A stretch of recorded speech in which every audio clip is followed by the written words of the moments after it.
when I'm in the speech quoting what Frantz Fanon says on violence, that our conditions are a product of a violent colonial conquest.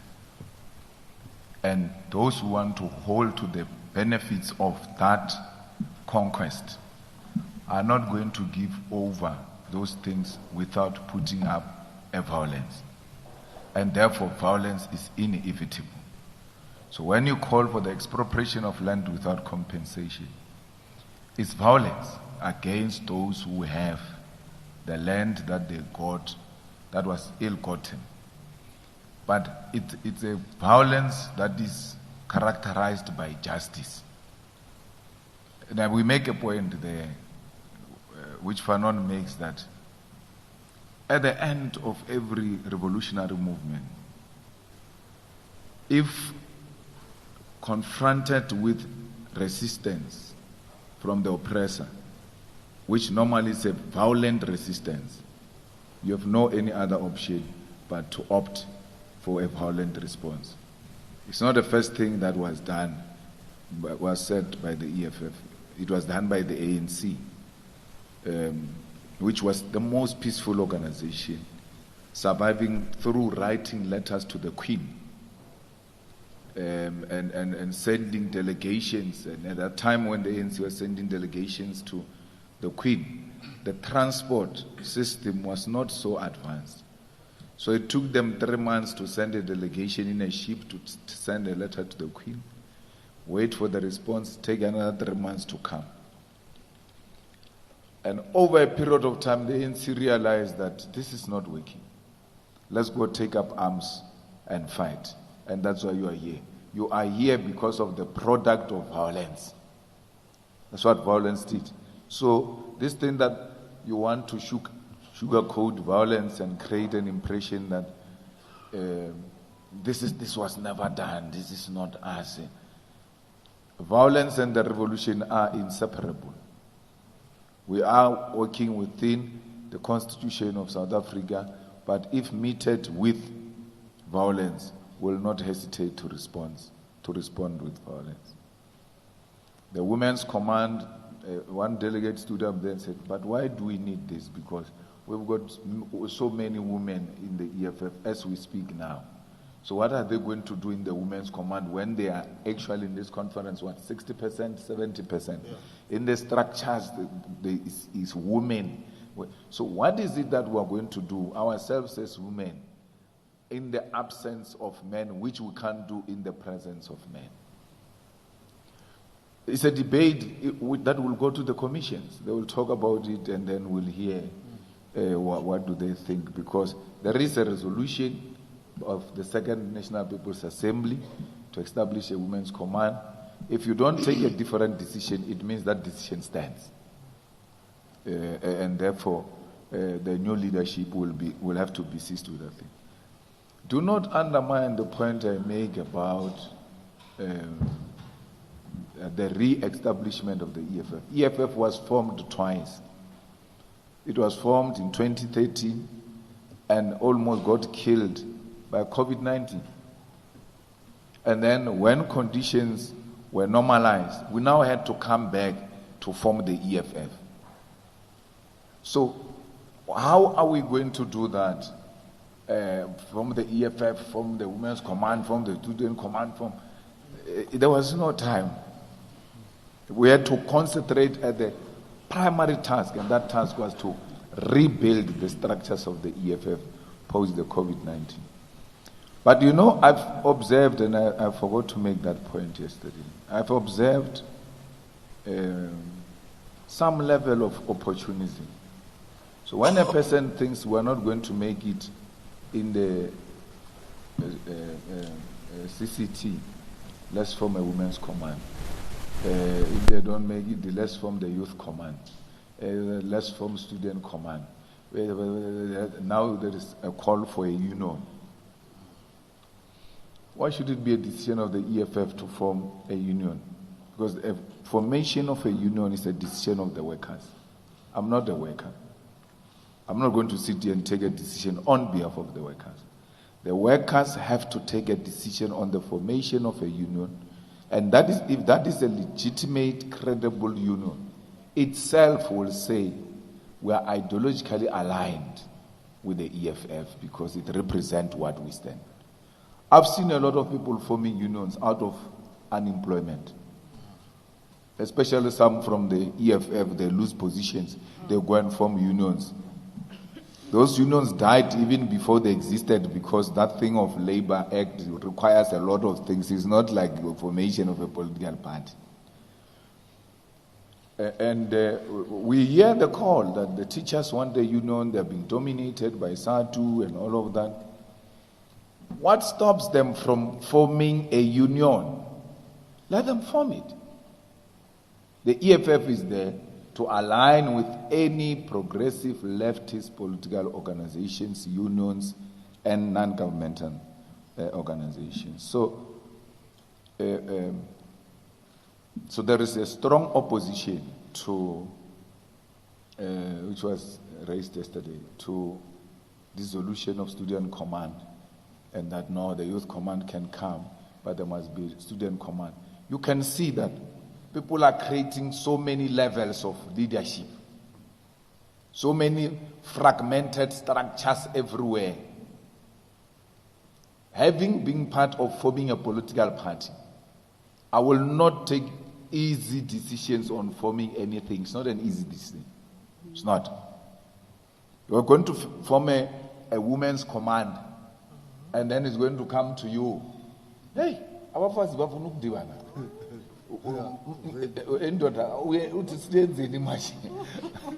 so you must put your hand also. So the same, look at student command.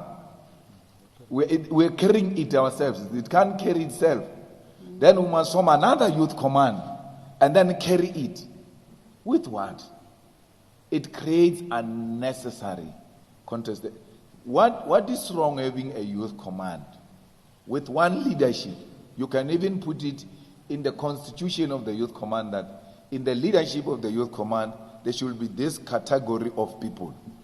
There should be unemployed youth, there should be professionals, there should be rural youth, township, there should be students.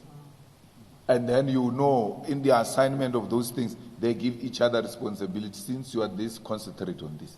But there is one center where we know we go there if there are issues. Because we're going to go there to say, no, it's not us, it's a youth command. You go to it's not us, it's a... Remember, you are talking about these other structures at this level. They are going to have to go to the ground, provinces, regions, and branches. And the EFF itself must also go to build its own regions and branches and what and provinces. We can't overburden ourselves because there is uncontrollable political ambition from some quarters which can't wait to get their turn.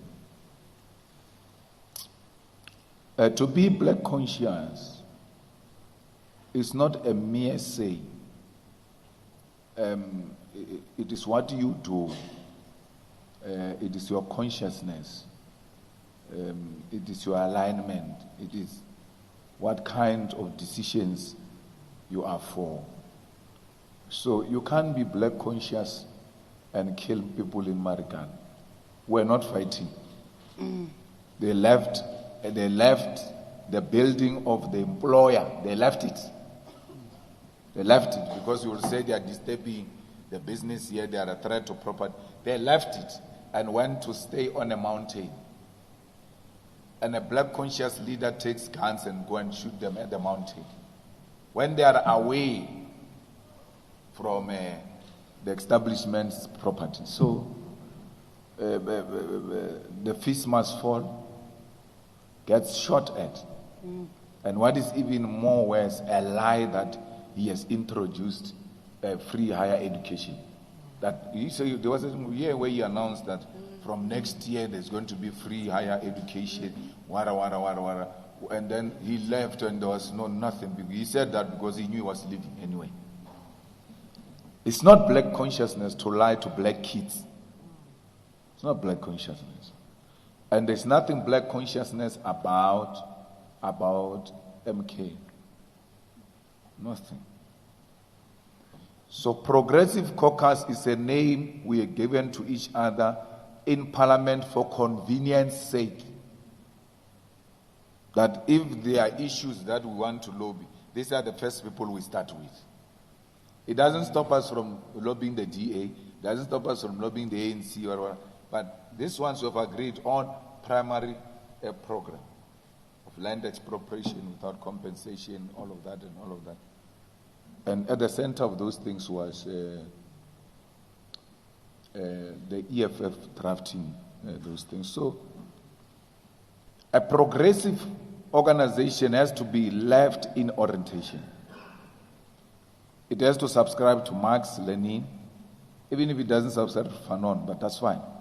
But as the most basic, you have to align with the progressive international left. And not just by saying in rallies. It must be in your documents. It must be in your policy that this is where we stand. You don't say we are left because you are talking to EFF. When you go to talk to DA, you're saying we must never support the unconstitutionalist. You're referring to EFF. And you can't even point which position of the EFF is unconstitutional. We're not going to answer the question about Mbusiseni Ndlozi. You've got his number, and some of you talk to him. Call him. I'm not responsible for Mbusiseni Ndlozi. 90% of the people who were here, who expected to be here, are here. That's what matters. Whoever is not here was not supposed to be here from the beginning. So you are not going to reduce this organization to some individual. We're going to refuse that. We're going to refuse that. We gave a very long political report yesterday, like 80 pages. It didn't have such names. You are intellectually so inferior that you can't even engage with that document, and then you bring gossip. We must be monitoring movements of individuals. Why concern about one person over so many people who are here? As if he is the conference. As if he's not here, conference will not happen. It's going to happen, it's happening without him. He's not here. I heard people say he's here, he's doing this. He's not here. He's not here. And it's not our interest to entertain such nonsense. It's not our interest. We're dealing with political issues here, not egoism, not people who think they are bigger than this organization. It will show them once again that it's bigger than all of them. So we as a matter of principle, SG and policy position, we're no longer going to answer any nonsense about Mbusiseni Ndlozi. Never.